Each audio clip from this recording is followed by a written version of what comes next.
Hey guys, what's going on? It's Mike with FormAWin here to help you guys get your first engineering job today. We have Nathaniel. He's a killer. He just got his first engineering job, working through a lot of different things, and he's really ready to level up. Let's get into it.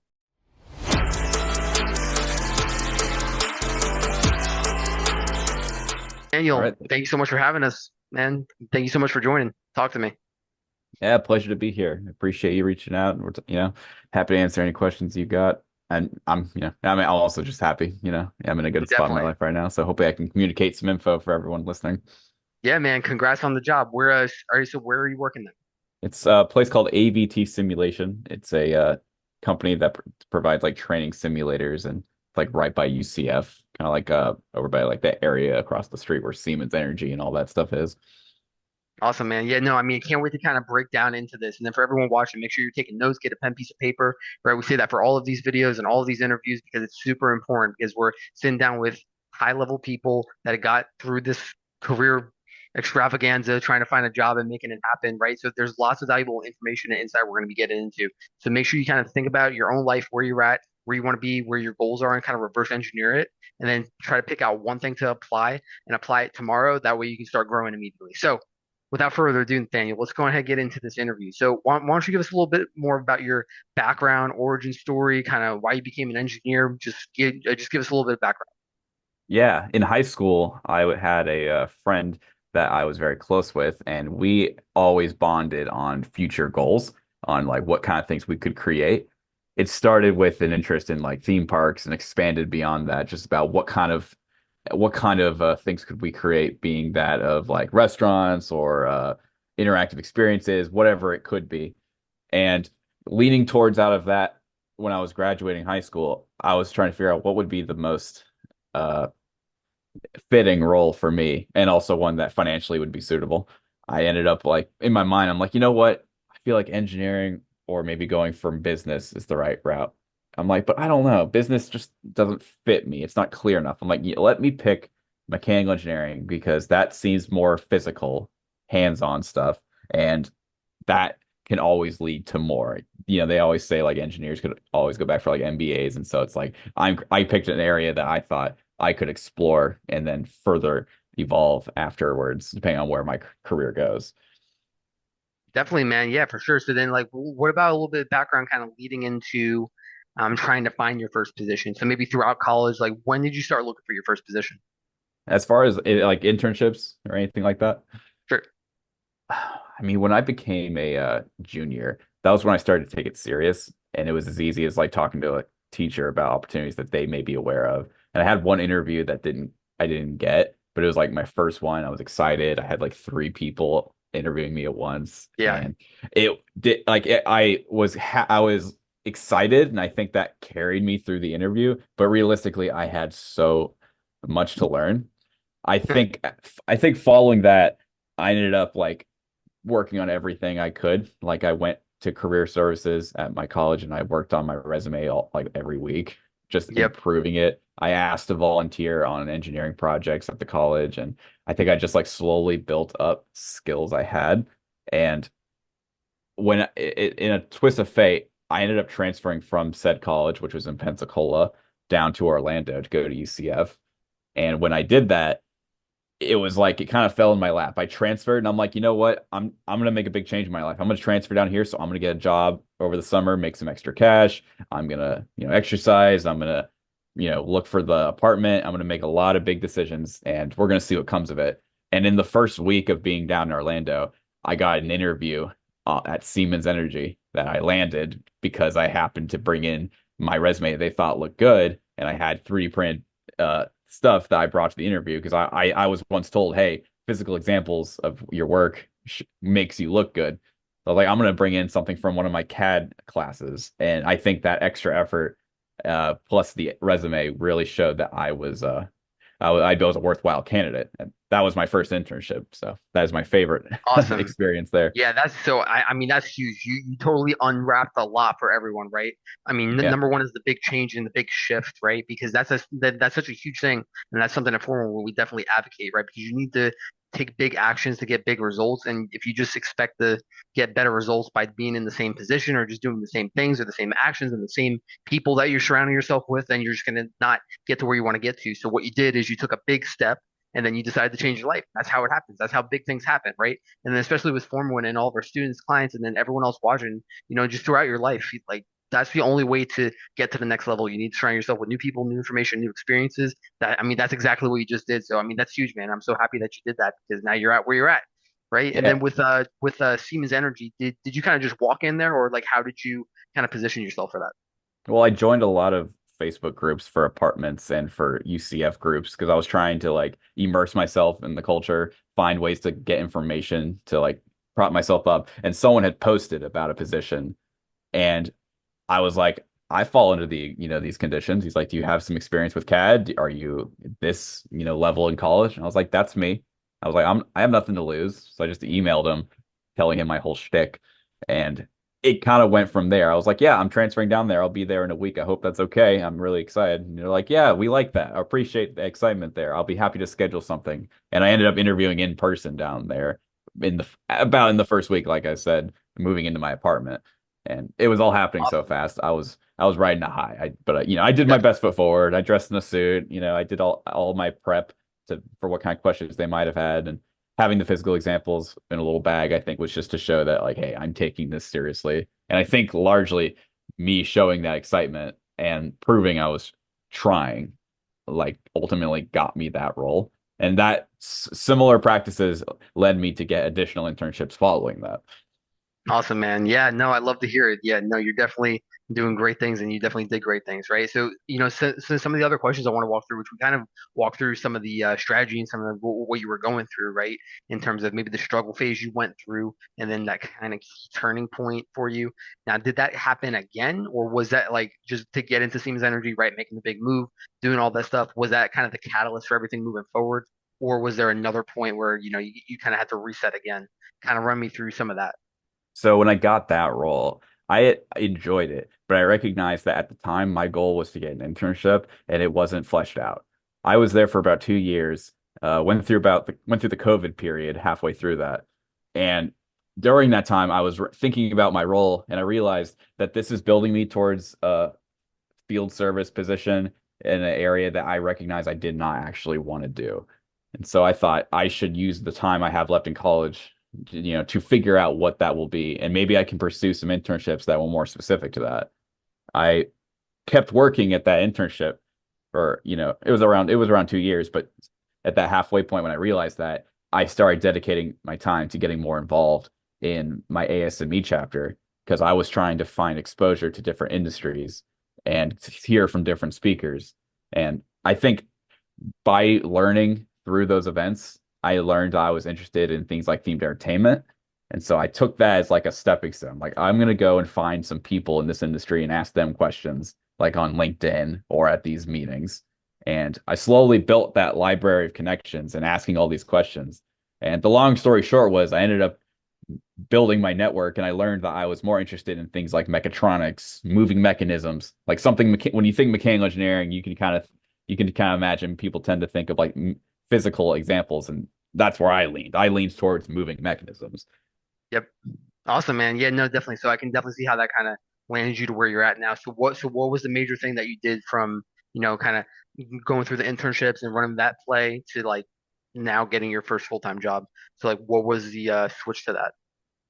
It's funny. The story of like me post college isn't the one I would have planned for, and it certainly didn't have, all the success giving examples I could give you because my first full-time role was a technical designer that I ended up losing after about a year. The company closed, and I was one of the beginning ones that they were deciding to let go because I was on the design end. And while that did hurt, I recognized it wasn't really where I wanted to be yet. Everything's a stepping stone towards your dreams. And I thought leaving that job, I'm going to try and figure something out because I knew I wasn't happy there with what I wanted to do. I liked the role, but it wasn't enough. let's take this as a blessing. It was an opportunity for me to work on myself and to pursue other roles. I got a contract role. It was temporary, but it was mechanical engineering work, and it was in the simulation industry. It was doing simulated military equipment, and it was a little longer of a drive. It was a little out of my comfort zone, but it was actual mechanical engineer work, and it was actually like interesting to me. And I was like, yes, that is perfect. I ended up not keeping that role after a while because, like I said, it was temporary. I Mhm. had hoped they would hire me full time, but it just wasn't in the cards. But they did like me. I kept them as a reference. I ended up going for about 4 months afterwards, job hunting. And after the first month, I was like, okay, this is starting to be a little hard. I'm unemployed, and no one wants to be unemployed. But I told myself I'm not going to waste time. I'm going to make the most of it. And so I dedicated myself to studying for the FE because I told myself at this point in time, I was about a couple years out of college. I'm going to prove I can still do what I learned in college, that I can get these certifications and I can keep climbing the ladder to be a better engineer. And I got it on the first try. I had a program I downloaded online and I studied every day and I got it on the first try. And after a few more months of applying, the long story short is that this one role I had gotten, I basically got because they reached out to my former employer, kind of knowing them from a previous meeting or conference Mhm. they had met at. And they asked, is this guy worthwhile? And because of that role, temporary as it was, they said, if you don't hire them, I'm going to. There we go. I love it, man. You definitely set yourself up to be in a position with levers there. Yeah, and that's awesome. And that's, a huge thing for everyone watching. How you do one thing is how you do everything. And then with the networking and everything you did, all of that stuff compounded, right? You kind of took all those steps, Yeah. you strategized, you made everything effective. You kind of went up and down, and but like it's still like a progressive diagonal growing exponentially because everything is compounding with what you're doing, right? And that led to that decision, and it's going to lead to even more future decisions too, right? Yeah. And just a kind of another question is, well, what are some goals that you have like after this, right? Like, what's your long-term vision looking like? Long term, I do want to look back into themed entertainment. I know that much because I kind of fell into the interest of animatronics and show action equipment. What I'm doing right now is sort of running in parallel to that because I'm doing moving mechanisms and Yep. it may be for a different industry, but there tends to be overlap in a lot of stuff you do. You don't have to label yourself as where your company is or what your company name is. As long as you're doing what you enjoy, that's enough. And I think you can still build towards these dream roles, which I don't really believe in like dream companies or dream roles. I believe in doing what you like, and that can be out of a small room or that can be out of a company that's 1,000 Sure. people plus. So like Exactly. I'm building towards doing animatronic design one day.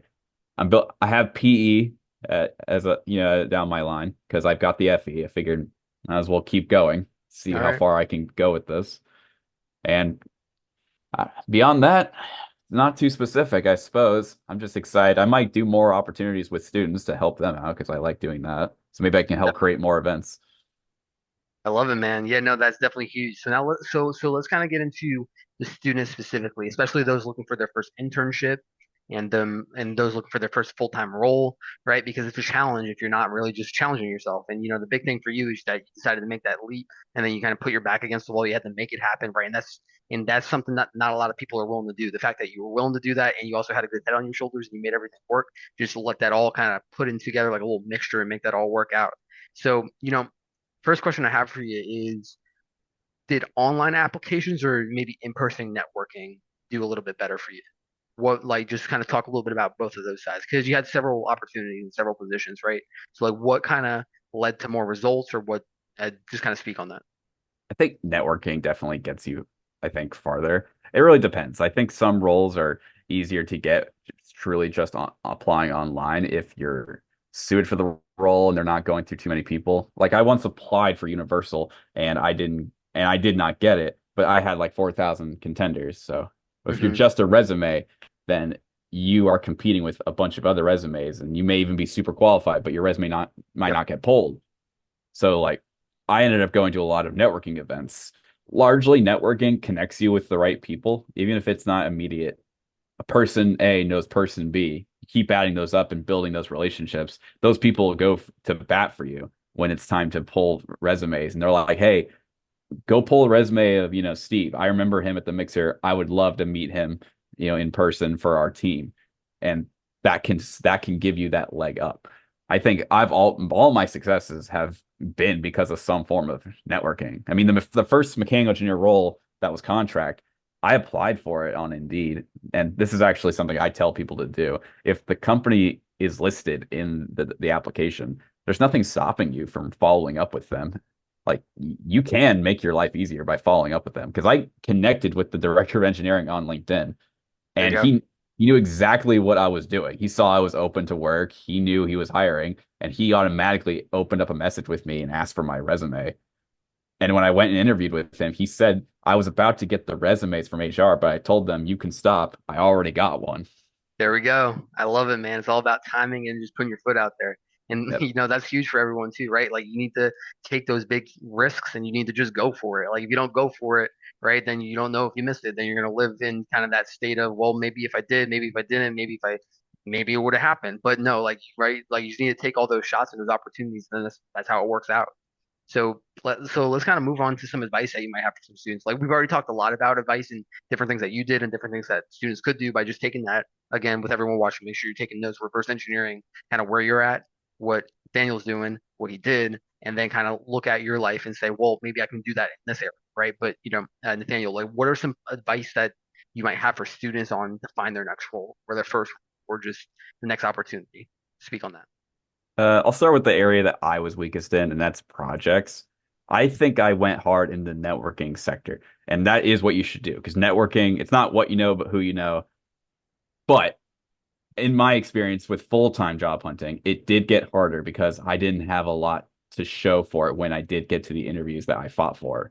And so I've done more personal work on my own. You don't have to be in college, by the way. You can still do personal work, even if it's just like working on your car or building something with with basic 3D modeling and a 3D printer. You can do things on your own. But if you are in college, there are resources. You should go to your engineering clubs. You should go utilize 3D printing services, laser cutting, whatever your college might have. And you can use those resources to work on projects or jump into someone else's project team and support them. Because those are going to be talking points in your interview. They're going to prove more than you realize. They're going to prove that you're able to adapt to a new working environment, to work with a team, to use different skill sets, different tools, and they're going to carry over into whatever your new role is. You worked on, say, like a ride vehicle, like, for a project at your college, and then you end up applying for a company that does car design. That's going to be really helpful. Like that's a perfect starting point. So Yep. like you want to find projects that you can work on to fill out your resume. Don't be afraid to talk it up when you're in that interview. If you treat it like it's nothing big, then yeah, it's nothing big. If you talk it up like it's amazing, they're going to see that on your face. They're going to see that Yep. smile. They're going to see that interest, and you're going to make them believe in your words if you believe in what you're saying. Exactly, man. And that's huge. That whole confidence factor and everything, all that stuff weighs in, right? And, just something else to mention too that, like, just to connect all the dots here is just especially with everything you went through, taking that big action in the beginning and then putting in all the work, networking, doing all this stuff, being intentional with all these projects and getting your certification and just running through all these things. And then when you show up to the interview, like you're able to kind of speak on it at a high level just because you put all this stuff into action. Then you were able to present yourself because you did the work and you did the work and you had the confidence because you tried your best, right? Like a lot of people when you go to interviews and some of the struggle is, oh, well, I'm not a good interviewer or all this stuff, but half of it is just that you didn't put in the work or you just didn't really challenge yourself. So that way, when you get to the interview, you're like, well, I did some stuff, I did kind of good, right? Maybe, but like you're not talking at it at a high level because you didn't put in all that work to put your back up against the wall and really challenge yourself to be, the top 1% or just be an excellent engineer, right? And I mean, that's exactly what you did. So I hope everyone got a lot out of that. And then one last thing, Nathaniel, is final words of wisdom, final thoughts. Talk to them. There's a couple things I do want to communicate. One of them is if you're in a bad place right now, you don't have that job, you don't have the projects or the experience you want, you may not have the things you want. You need to look at what you do have and reflect positively on that. Because if you aren't able to be optimistic in the moments where you're low, then you're not going to be able to be the best person you can be, even in those moments of success, because you're always going to be dragging yourself down. Yeah. If you can be the best you are, even in your lowest points, then nothing can stop you and nothing can stand in your way of being the best version of yourself you can be. And that's one. The other one is you should be don't be afraid to challenge yourself in areas you think you might not be able to accomplish things. Because I didn't think I would get the FE being 2 years out of college, because I'll be real, summarizing the entire curriculum seemed freaking scary. I was like, I don't want to go right back to this. Thermo sucked. I'm like, I can't do this. Yep. But I sat down and I studied and I found a method that worked for me. Everyone studies differently. It's okay. So just challenge yourself and give yourself the time and discipline to work on it, and you will surprise yourself with how far you can accomplish your goals. That's it, guys. Listen, take all of this stuff, rewatch it, take some notes, post your notes in the comments, share on LinkedIn, right? Just really go crazy with this and apply this stuff to your life. If you're having an issue, rewatch this. There was so many great pieces of wisdom here. Nathaniel, thank you so much. Everyone watching, go form a win. I'll see you guys on the next episode. See ya. Thank you.